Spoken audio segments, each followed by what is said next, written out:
पाणीपाग संपर्कित खबर सारा राज्य में लगी रही वर्षा सेपटे आसंता 31 तारिख सुधा उत्तर पश्चिम बंगोपसागर में आउ एक घूर्णिबल सृष्टि होवार संभावना थिबा पाणीपाग विभाग सूचना देछि। यार प्रभाव में 3 तारिख पर्यंत उत्तर और आभ्यंतरीण ओडिशा रे प्रबल वर्षा हेब।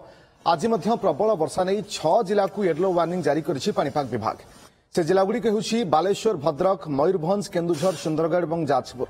ए सबु जिले में 70 ରୁ 110 मिलीमीटर पर्यंत वर्षा होई पारे।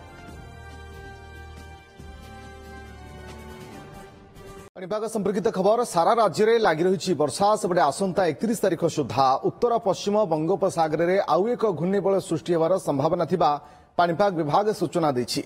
यार प्रभाव में 3 तारिख पर्यंत उत्तर और आभ्यंतरीण ओडिशा रे प्रबल वर्षा हेब। आज मध्य प्रबल वर्षा नहीं 6 जिला को येलो वार्निंग जारी करिछि पाणीपाग विभाग।